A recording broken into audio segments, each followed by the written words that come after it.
ತಕ್ಷಣದಿಂದಲೇ ಜಾರಿಗೆ ಬರುವಂತೆ ಬಡ್ತಿ ನೇಮಕಾತಿ ಪ್ರಕ್ರಿಯೆಯನ್ನು ರಾಜ್ಯ ಸರ್ಕಾರ ರದ್ದುಗೊಳಿಸಬೇಕು. ಅಲ್ಲದೆ ಬಹು ವರ್ಷಗಳ ಬೇಡಿಕೆಯಾಗಿರುವಂತಹ ಒಳ ಮೀಸಲಾತಿ ನಿಯಮವನ್ನು ಕಟ್ಟುನಿಟ್ಟಾಗಿ ಜಾರಿಗೆ ತರಬೇಕೆಂದು ಮಾದಿಗ ಒಳ ಮೀಸಲಾತಿಗಾಗಿ ಚಾಮರಾಜನಗರದಿಂದ ರಥಯಾತ್ರೆ ಆರಂಭಿಸಿರುವ ರಥಯಾತ್ರೆಯ ಮುಖಂಡರಾದಂತಹ ಭಾಸ್ಕರ್ ಪ್ರಸಾದ್ ಇಂದಿಲ್ಲಿ ರಾಜ್ಯ ಸರ್ಕಾರವನ್ನು ಒತ್ತಾಯಿಸಿ ಬೆಳಗಾವಿ ನಗರದಲ್ಲಿಂದು ಸುದ್ದಿಗಾರರೊಂದಿಗೆ ಮಾತನಾಡಿದ ಅವರು, ಇನ್ನು ಚಾಮರಾಜನಗರದ ಬಿ ಕೃಷ್ಣಪ್ಪ ಸಮಾಧಿ ಸ್ಥಳದಿಂದ ಆರಂಭವಾದ ಮಾದಿಗ ಒಳ ಮೀಸಲಾತಿ ಹೋರಾಟದ ರಥಯಾತ್ರೆ ಇಂದು ಬೆಳಗಾವಿಗೆ ತಲುಪಿದ ಹಿನ್ನೆಲೆಯಲ್ಲಿ ಸಂಘಟನೆಯ ಮುಖಂಡರಾದ ಭಾಸ್ಕರ್ ಪ್ರಸಾದ್ ಅವರು ಇಂದು ಸುದ್ದಿಗೋಷ್ಠಿಯನ್ನು ನಡೆಸಿ ರಾಜ್ಯ ಸರ್ಕಾರವನ್ನ ತರಾಟೆಗೆ ತೆಗೆದುಕೊಂಡಿದ್ದಾರೆ. ಎಲ್ಲ ಗೌರವಾನ್ವಿತ ಮಾಧ್ಯಮ ಮಿತ್ರರೇ, ನಾನು ಈ ಪತ್ರಿಕಾಗೋಷ್ಠಿಯನ್ನ ಸರ್ಕಾರ ನಮಗೆ ಮಾಡಿರುವಂತಹ ವಂಚನೆಗಳನ್ನ ನಿಮ್ಮೊಂದಿಗೆ ಹಂಚಿಕೊಳ್ಳೋದಕ್ಕೆ ಇಷ್ಟಪಡ್ತೀನಿ. ಸುಪ್ರೀಂ ಕೋರ್ಟ್ ಆಗಸ್ಟ್ 1ನೇ ತಾರೀಕು ಒಳ ಮೀಸಲಾತಿಯ ಜಾರಿಗೆ ಅಗತ್ಯವಾದಂತಹ ಕ್ರಮ ಕೈಗೊಳ್ಳಕ್ಕೆ ರಾಜ್ಯ ಸರ್ಕಾರಗಳಿಗೆ ಅಧಿಕಾರ ಆಯಿತು ಅಂತ ಆದೇಶ ಕೊಟ್ಟಿದ್ದು. ಈಗಾಗಲೇ 8 ತಿಂಗಳು ಕಳೆದು 9ನೇ ತಿಂಗಳಿಗೆ ನಾವು ಕಾಲಿಟ್ಟಿದ್ದೀವಿ. ಈ 9 ತಿಂಗಳಲ್ಲಿ ಪಕ್ಕದ ಆಂಧ್ರ, ತೆಲಂಗಾಣ, ಈ ಹಿಂದೆ ತಮಿಳುನಾಡು ಮತ್ತು ಹರಿಯಾಣ ಎಲ್ಲ ಕಡೆಯೂ ಕೂಡ ಇಂಪ್ಲಿಮೆಂಟ್ ಆಯಿತು. ನಾವು ದಕ್ಷಿಣ ಭಾರತ ನೋಡುವಾಗ, ಯಾಕಂದ್ರೆ ಉತ್ತರ ಭಾರತಕ್ಕೆ ಒಳ ಮೀಸಲಾತಿಯ ವಿರೋಧಿಗಳು ಅನ್ನುವಂತಹ ಒಂದು ಸಂದರ್ಭವನ್ನೇ ಸೃಷ್ಟಿ ಮಾಡಿಕೊಂಡಿದ್ದಾರೆ. ದಕ್ಷಿಣ ಭಾರತ ನಾವು ನೋಡುವಾಗ ಈಗಾಗಲೇ ಆಂಧ್ರ, ತೆಲಂಗಾಣ ಆದಮೇಲೆ ತಮಿಳುನಾಡಲ್ಲಿ ಈಗಾಗಲೇ ಇರುವಾಗ ಕರ್ನಾಟಕ ಇದನ್ನ ಮುಖ್ಯವಾಗಿ ಜಾರಿಗೆ ತರಬೇಕಾಗಿತ್ತು. ಆದ್ರೆ ಸುಪ್ರೀಂ ಕೋರ್ಟ್ ಹೇಳಿದಂತಹ ಒಂದು ಮಾತನ್ನ ಇವರು ನೆಪವಾಗಿ ಇಟ್ಟುಕೊಂಡು ನಮಗೆ ಅನ್ಯಾಯ ಮಾಡೋದಕ್ಕೆ ಪ್ರಯತ್ನ ಮಾಡ್ತಾ ಇದ್ದಾರೆ. ಸುಪ್ರೀಂ ಕೋರ್ಟ್ ಏನು ಹೇಳಿದ್ದು, ದತ್ತಾಂಶವನ್ನ ಇಟ್ಟುಕೊಂಡು ನೀವು ಒಳ ಮೀಸಲಾತಿಯನ್ನು ಜಾರಿಗೊಳಿಸಿ ಅಂತ. ಈ ರಾಜ್ಯದ ಮುಖ್ಯಮಂತ್ರಿ ಮತ್ತು ನಾಗಮೋಹನ್ ದಾಸ್ ಅವರಿಗೆ ದತ್ತಾಂಶ ಅನ್ನೋ ಪದದ ಅರ್ಥವೇ ಗೊತ್ತಾಗಿಲ್ಲ. ಒಂದು ರಾಜ್ಯವನ್ನು ಆಡಳಿತ ಮಾಡುವಂತಹ ಮುಖ್ಯಮಂತ್ರಿ ಮತ್ತು ಚೀಫ್ ಜಸ್ಟಿಸ್ ಆಗಿದ್ದವರಿಗೆ ದತ್ತಾಂಶ ಅಂದ್ರೆ ಏನು ಅಂತ ಅರ್ಥ ಆಗಿಲ್ಲ ಅಂತಂದ್ರೆ, ಅಥವಾ ಅರ್ಥ ಆದರೂ ಕೂಡ ಅವರ ನಡವಳಿಕೆ ನಮ್ಮನ್ನು ವಂಚಿಸುವ ಹಾದಿನಲ್ಲಿ ಹೋಗ್ತಾ ಇದೆ ಅಂತಂದ್ರೆ, ಇದು ನಮ್ಮ ಸಮುದಾಯಕ್ಕೆ ಆಗ್ತಾ ಇರೋದು ಬಹಳ ದೊಡ್ಡ ಅನ್ಯಾಯ ಮತ್ತು ದುರಂತ. ದತ್ತಾಂಶ ಅಂತಂದ್ರೆ ಏನು ಅಂತಂದ್ರೆ ಪ್ರಾಯೋಗಿಕವಾದಂತಹ ಅಂಕಿ ಅಂಶಗಳು ಅಂತ, ಎಂಪೆರಿಕಲ್ ಡಾಟಾ ಅಂತ ಏನ್ ಕರೀತಾರೆ. ಅದು ಮನೆ ಮನೆಗೆ ಹೋಗಿ ನೀವು ತಲೆ ಎಣಿಸ್ಕೊಂಡು ಲೆಕ್ಕ ಹಾಕೊಂಡೊಂದು ಇಂಪ್ಲಿಮೆಂಟ್ ಮಾಡಿ ಅನ್ನೋಂಥದ್ದಲ್ಲ. ಅದು ಪ್ರಾಯೋಗಿಕವಾದಂತಹ ಅಂಕಿ ಅಂಶಗಳು. ಅದನ್ನ ಇಟ್ಕೊಂಡು ನೀವು ಇಂಪ್ಲಿಮೆಂಟ್ ಮಾಡಿ ಮುಂದಿನ ಜನಗಣತಿ ಸಂದರ್ಭದಲ್ಲಿ ಜಾತಿವಾರು ಸಿಕ್ಕುವ ಲೆಕ್ಕದಕ್ಕೆ ಅನುಸಾರವಾಗಿ ಅದಕ್ಕೆ ನಾವು ಬದ್ಧವಾಗಿದ್ದೀವಿ ಅಂತ ಕಂಡೀಷನ್ಸ್ ಅಪ್ಲೈ ಮಾಡಿಕೊಂಡು ಜಾರಿಗೊಳಿಸಿ ಅನ್ನುವಂಥದ್ದು. ಅದೇ ರೀತಿ ಸುಗ್ರೀವಾಜ್ಞೆ ಮೂಲಕ ಆಂಧ್ರದಲ್ಲಿ ಇವತ್ತು ಒಳ ಮೀಸಲಾತಿ ಜಾರಿಯಾಗಿರುವುದು. ಆದ್ರೆ ಕರ್ನಾಟಕದವರು ಆ ದತ್ತಾಂಶ ಅನ್ನುವಂಥದ್ದು ಪದ ನಿಜವಾಗ್ಲೂ ಕರ್ನಾಟಕಕ್ಕೆ ಅನ್ವಯಿಸಲ್ಲ. ಕಾರಣ ಏನು ಅಂತಂದ್ರೆ, ಯಾವ ರಾಜ್ಯಗಳಲ್ಲಿ ದತ್ತಾಂಶ ಇಲ್ಲವೋ ಆ ರಾಜ್ಯಕ್ಕೆ ಅದು ಅನ್ವಯಿಸುವಂಥದ್ದು ದತ್ತಾಂಶ ಕ್ರೋಢೀಕರಣಕ್ಕೆ. ಕರ್ನಾಟಕದಲ್ಲಿ ಹಾವೂರು ವರದಿ ಇದೆ, ಸದಾಶಿವ ಆಯೋಗದ ವರದಿ ಇದೆ, ಮಾಧುಸ್ವಾಮಿ ಆಯೋಗದ ವರದಿ ಇದೆ, ಈಗ ಮೊನ್ನೆ ಬಿಡುಗಡೆಯಾದಂತಹ ಕಾಂತರಾಜ್ ಆಯೋಗದ ವರದಿ ಇದೆ. ಇವೆಲ್ಲವನ್ನೂ ಇಟ್ಕೊಂಡು ಅದರಲ್ಲಿ ಬರಬಹುದಾದಂತಹ SC STಗಳ ಜನಸಂಖ್ಯೆಯನ್ನು ಲೆಕ್ಕ ಹಾಕೊಂಡು ಅದರಲ್ಲಿ ಅವರೇಜ್ ಏನ್ ತೆಗಿತಾರೆ ಅದೇ ಎಂಪೆರಿಕಲ್ ಡಾಟಾ. ಆ ಅವರೇಜ್ ಅನ್ನ ತೆಗೆದಿದ್ರೆ ಮುಗಿದೋಗಿತ್ತು. ಇದು 1 ವಾರದ ಕೆಲಸ.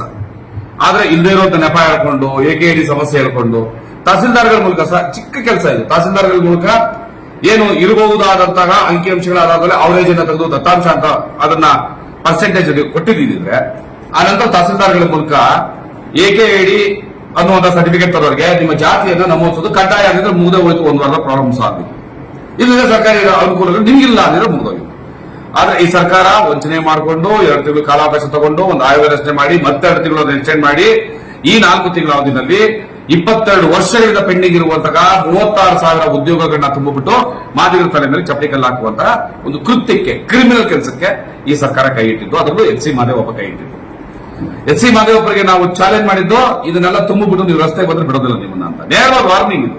ನಮ್ಮ ಹಸುವು ಹೆಚ್ಚಾಗಿರುವಾಗ ನಾವು ಸಭ್ಯತೆ, ಶಿಷ್ಟಾಚಾರ ಅಂತ ಹಸುವನ್ನ ಹೆಚ್ಚು ಮಾಡ್ಕೊಂಡು ನಮ್ಮ ತಲೆಮಾರನ್ನ ಬಲಿ ಕೊಡೋದು ಸಾಧ್ಯ ಆಗಲ್ಲ. ಹಾಗಾಗಿ ವಾರ್ನಿಂಗ್ ಸರ್ಕಾರ ಬೆದರಿದೆ, ಬ್ಯಾಕ್ಲಾಗ್ ತುಂಬುವುದನ್ನು ನಿಲ್ಲಿಸಿದೆ, ಹೊಸ ನೇಮಕಾತಿ ಇಲ್ಲ ಅಂತ ಆದೇಶ ಕೊಟ್ಟಿದೆ. ಆದರೆ ಬಡ್ತಿಗಳ ಮೂಲಕ ಎಲ್ಲ ಹೈಯರ್ ಎಂಡ್ ಪೋಸ್ಟ್ಗಳನ್ನ ತುಂಬುವಂತಹ ಒಂದು ಮತ್ತೆ ಕ್ರಿಮಿನಲ್ ಐಡಿಯಾಲಜಿಗೆ ಕೈ ಹಾಕಿದೆ.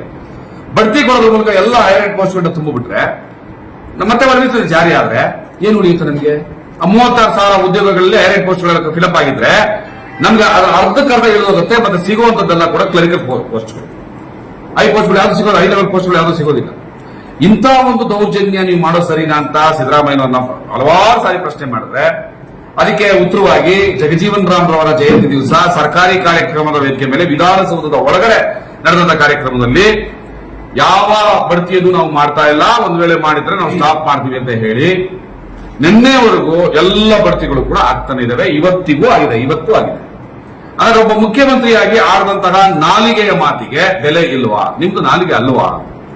ಅನ್ನ ತಿನ್ನೋರು ಮಾತಾಡೋದ ಮಾತು ಬದ್ಧವಾಗಿರ್ತಾರೆ. ಅನ್ನ ತಿನ್ನಲ್ಲ ಅಂದ್ರೆ ಏನು ಅರ್ಥ? ಒಬ್ಬ ಮುಖ್ಯಮಂತ್ರಿ ಹೇಳುವಂತ ಮಾತಿಗೆ ಅಧಿಕಾರಿ ಸ್ಪಂದಿಸಲ್ಲ ಅಂತಂದ್ರೆ ಮುಖ್ಯಮಂತ್ರಿ ವೀಕ ಅಥವಾ ಅಧಿಕಾರಿಗಳ ದರ್ಪ ಹೆಚ್ಚ ಅಥವಾ ಮುಖ್ಯಮಂತ್ರಿ ಮಾಡ್ತಾ ಇರೋದು ನೈವಂಚನೆಯ ಮಾತಾ. ಸೊ ಇದನ್ನ ನಿನ್ನೆವರೆಗೂ ಕೇಳಿದೀವಿ. ನಿನ್ನೆ ಕಟ್ಟ ಕರೆದಾಗ ಹೇಳಿದ್ರೆ ಇವತ್ತು ಕ್ಯಾಬಿನೆಟ್ ಚಾಮರಾಜನಗರದಲ್ಲಿ ನಡೀತಾ ಇದೆ. ಕ್ಯಾಬಿನೆಟ್ ನಲ್ಲಿ ಡಿಸಿಷನ್ ತಗೊಂತೀವಿ, ಎಲ್ಲ ಬಡ್ತಿಗಳನ್ನ ಸ್ಟಾಪ್ ಮಾಡ್ತೀವಿ. ಒಂದು ವೇಳೆ ಈ ಡಿಸಿಷನ್ ಜಾರಿಗೆ ಬಂದ್ರೆ, ಬಡ್ತಿಯನ್ನ ಸ್ಟಾಪ್ ಮಾಡಿದ್ರೆ ನಾವು ಈ ಸರ್ಕಾರವನ್ನ ಗೌರವಿಸ್ತೀವಿ. ಇಷ್ಟೇ ಮಾತು ತಪ್ಪಿದ್ರು ಕೊನೆಗಾದ್ರೂ ಕೂಡ ಮಾತಿನ ಮೇಲೆ ನಿಂತರಲ್ಲ ಅಂತ ಗೌರವಿಸ್ತೀವಿ. ಆದ್ರೆ ಏನು ಈ ಹಿಂದೆ ಆಗಿರುವಂತದ್ದೆಲ್ಲವೂ ಕೂಡ 28ನೇ ತಾರೀಕು 10ನೇ ತಿಂಗಳು 2024 ಅನ್ವಯ ಆಗುವಂತೆ ಅದೆಲ್ಲವೂ ಕೂಡ ರದ್ದಾಗಬೇಕು. ನಾಳೆಯಿಂದ ಹೊಸಾದ್ ಮಾಡ್ತೀವಿ ಅಂದ್ರೆ ಓದಂತ ಸಾವಿರಾರು ಪೋಸ್ಟ್ಗಳಿಗೆಲ್ಲ ಯಾರು ಹೊಣೆ ಅಲ್ಲ. ಆಗ್ಲೂ ಕೂಡ ನಾವು ಸುಮ್ಮನೆ ಇರೋರು ಅಲ್ವೇ ಅಲ್ಲ. ಆ 28/10/2024 ಅನ್ಯಾಯ ಆಗೋ ರೀತಿ ಎಲ್ಲ ಬಡ್ತಿಗಳನ್ನ ಸ್ಟಾಪ್ ಮಾಡಿದ್ರೆ ಇದನ್ನ ಗೌರವಿಸುವಂತ ಕೆಲಸವನ್ನ ಮಾಡ್ತೀವಿ. ಇಲ್ಲ ಅಂದ್ರೆ ಮುಂದಿನ ಚುನಾವಣೆಗಳಲ್ಲಿ ಇವರು ನಮ್ಮ ಮನೆ ಬಾಗಿಲಿಗೆ ಬಂದ್ರೆ ಇವ್ರನ್ನ ಊರೊಳಗಡೆಗೂ ಕೂಡ ಸೇರಿಸೋದಿಲ್ಲ. ನಮ್ಮ ನಾಲ್ಗೆಗಳು ಮಾತಾಡೋದೇ ಬೇರೆ ಆಗ್ತದೆ. ಸರ್ಕಾರಕ್ಕೆ ನಮ್ಮ ಸಮುದಾಯದ ಹಸುವನ್ನ ಲೆಕ್ಕ ಇಟ್ಕೊಂಡು ಮಾತಾಡ್ತಾ ಇರೋದು ಎಚ್ಚರಿಕೆ ಮಾತು. ಇಲ್ಲಿ ನಮಗೆ ಸಭ್ಯತೆ ಪಾಠ ಮಾಡಕ್ಕೆ ತುಂಬಾ ಜನ ಬರ್ತಾರೆ, ಹಂಗ್ ಮಾತಾಡ್ಬೇಡಿ ಹಿಂಗ್ ಮಾತಾಡ್ಬೇಡಿ. ಅವ್ರಿಗೆಲ್ಲ ಹೇಳೋದು, ನೀವು ನಮ್ಮ ಭಾಷೆಯನ್ನ ಗಮನಿಸಬೇಡಿ, ನಮ್ಮ ಭವಿಷ್ಯವನ್ನ ಗಮನಿಸಿ, ನಮ್ಮ ಮಕ್ಕಳ ಭವಿಷ್ಯವನ್ನು ನೋಡಿ. ಭಾಷೆ ಇಟ್ಕೊಂಡು ಏನ್ ಮಾಡ್ತೀವಿ? ಹೊಟ್ಟೆ ತುಂಬಾ ಊಟ ಸಿಕ್ಕರೆ ನೆಮ್ಮದಿಗೆ ಹರಿಸ್ತಾರೆ. ಹಸುವಲ್ಲಿ ಬೇಯಿಸಕ್ ಹೋದ್ರೆ ತಲೆ ಮೇಲೆ ಕಲ್ಲಾಗ್ತದೆ, ಅದು ಕೋಪ ಬರ್ತದೆ. ಹಂಗಾಗಿ ಹೇಳುವಂಥದ್ದು ಈ ಸರ್ಕಾರಕ್ಕೆ ಎಚ್ಚರಿಕೆ. ಮುಂದಿನ ಟಿಪಿ ಜಡ್ಪಿಗಳಲ್ಲಿ ನೀವು ಸರ್ವನಾಶ ಆಗ್ಬೇಕು ಅನ್ನೋದಾದ್ರೆ ಈ ಮಾದಿಗರಿಗೆ ನೀವು ನ್ಯಾಯವನ್ನ ಕೊಡಬೇಡಿ. ಇಲ್ಲ ನೀವು ಉಳಿಬೇಕು ಅನ್ನೋದಾದ್ರೆ ಇವತ್ತೇ ಲಾಸ್ಟ್ ಈ ಕ್ಯಾಬಿನೆಟ್ ನಲ್ಲಿ ನೀವು ಬಡ್ತಿ ರದ್ದ ನೇಮಕಾತಿ ಆದೇಶವನ್ನ ಕೊಡಲೇಬೇಕು.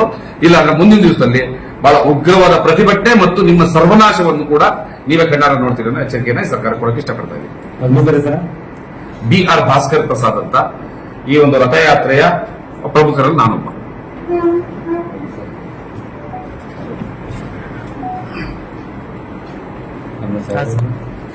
ಪ್ರಶಾಂತ್ ರಾವ್ ಅಂತ ಒಳ ಮೀಸಲಾತಿಗಾಗಿ ಈಗಾಗಲೇ ಚಾಮರಾಜನಗರದಿಂದ ಭಾಸ್ಕರ್ ರಾವ್ ಅವರ ಟೀಮ್ ಈ ಒಂದು ಒಳ ಮೀಸಲಾತಿಗಾಗಿ ಏನು ಒಂದು ಜಾಗೃತಿ ಕಾರ್ಯಕ್ರಮ, ಹೋರಾಟದ ಕಾರ್ಯಕ್ರಮ ಇಟ್ಕೊಂಡಿದ್ದಾರೆ. ಅದಕ್ಕೆಲ್ಲ ನಾವು ಬೆಳಗಾವಿ ಜಿಲ್ಲೆಯ ಎಲ್ಲ ಮಾದಿಗ ಮುಖಂಡರು ಸ್ವಾಗತ ಕೋರುತ್ತಾ, ಇದ ಭಾಸ್ಕರ್ ರಾವ್ ಅವ್ರು ಏನು ಹೇಳಿರಲ್ಲ, ಈಗ ಸರ್ಕಾರಕ್ಕೊಂದು ಎಚ್ಚರಿಕೆ ಕೊಟ್ಟರ, ಅದಕ್ಕೆಲ್ಲ ನಮ್ಮ ಬೆಳಗಾವಿ ಜಿಲ್ಲೆ ಎಲ್ಲ ಮಾದಿಗರ ಬೆಂಬಲ ಐತಂತ ಈ ಒಂದು ಮಾಧ್ಯಮ ಮುಖಾಂತರ ಎಲ್ಲರಿಗೂ ಧನ್ಯವಾದ.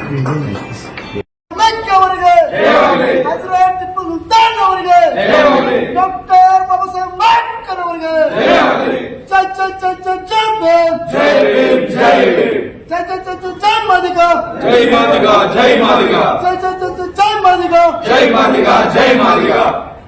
ಅಪೋಜಿಷನ್ ರಾಮ್ ಕೆ ಜೈ. ಈ ವೇಳೆ ಜಿಲ್ಲಾ ಮಾದಿಗ ಸಮುದಾಯದ ಬೆಂಬಲ ವ್ಯಕ್ತವಾಗಿದ್ದು, ಮಾದಿಗ ಸಮುದಾಯದ ಮುಖಂಡರಾದಂತಹ ಡಾಕ್ಟರ್ ಎನ್ ಪ್ರಶಾಂತ್ ರಾವ್ ಐಹೊಳೆ ಅವರು ಕೂಡ ಮಾತನಾಡಿದ್ದು, ಭಾಸ್ಕರ್ ಪ್ರಸಾದ್ ಅವರ ನೇತೃತ್ವದಲ್ಲಿ ನಡೆಯುತ್ತಿರುವಂತಹ ಈ ಹೋರಾಟಕ್ಕೆ ಬೆಳಗಾವಿ ಜಿಲ್ಲಾ ಮಾದಿಗ ಘಟಕದಿಂದ ಸಂಪೂರ್ಣ ಬೆಂಬಲ ಇದೆ ಎಂದು ತಿಳಿಸಿದ್ದಾರೆ. ಇನ್ನು ಪತ್ರಿಕಾಗೋಷ್ಠಿಯಲ್ಲಿ ರಥಯಾತ್ರೆ ಹೋರಾಟ ಸಮಿತಿಯ ಮುಖಂಡರು, ಬೆಳಗಾವಿ ಜಿಲ್ಲಾ ಮಾದಿಗ ಸಮುದಾಯದ ಮುಖಂಡರು ಕೂಡ ಇದೇ ವೇಳೆ ಹಾಜರಿದ್ದರು. Bureau report, BV5 news Kannada, Belagavi. Thanks for watching. Read, discuss and debate with editor Dr. N. Prashant Rao. Wanted reporters in print, digital and visual media for Bharat Vaibhav Daily Newspaper, BV News 5 Channel and BV Fast Web News from all the talukas of Karnataka, Goa and Maharashtra. If interested, send your resume to 9019229369.